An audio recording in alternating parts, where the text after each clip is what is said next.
नाज़रीन, सेवण में NTS पास उम्मीदवारनि पारां ऑफर ऑर्डर न मिलण खिलाफ़ एहतजाज कयो वियो। वधीक तफ़सील ॿुधाए रहियो आहे रियाज़ हुसैन जमाली। वज़ीर सैयद मुराद अली शाह जे तक में जो 2013 में NTS पास उस्ताद आहिनि, कोर्ट जे हुकुम बावजूद उन्हनि खे जेके से ऑर्डर न मिली सघिया आहिनि।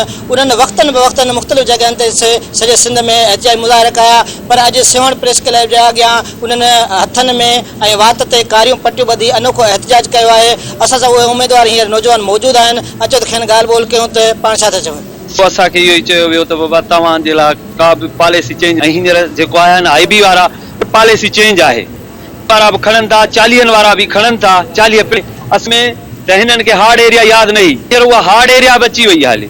अब हीअ हार्ड एरिया आहे, हिननि खे ॾींदासीं जेके 40 प्लस आहिनि उन्हनि खे।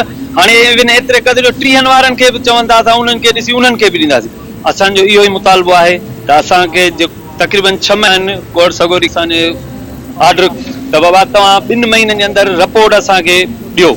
सारन के मुराद अली शाह साहब या सुबह शाह साहब असां तव्हांखे निमण रोज़ कंदासीं। खुदा असांखे पंहिंजा ऑफर ऑर्डर ॾियारे असां मां बेचैनी ख़तमु की वञे। लाल साईं वास्तो अथव असांजे हाणे 2 महीने खां अॻु असांखे पंहिंजा हक़ ॾिया, असां मां बेचैनी ख़तमु कई वञे।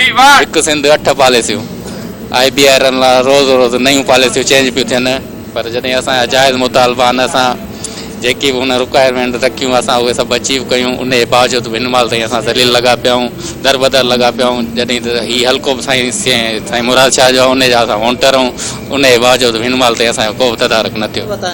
असांजो हिकु ई मुतालबो आहे त NTS 2013 वारनि खे ऑफर ऑर्डर ॾियो, जीअं त कोर्ट बि असांजे फेवर में पंहिंजो डिसीशन पास कयो आहे। उन जे बावजूदि बि सिंध गवर्नमेंट असांजे लाइ का पॉलिसी वाज़े न कई आहे।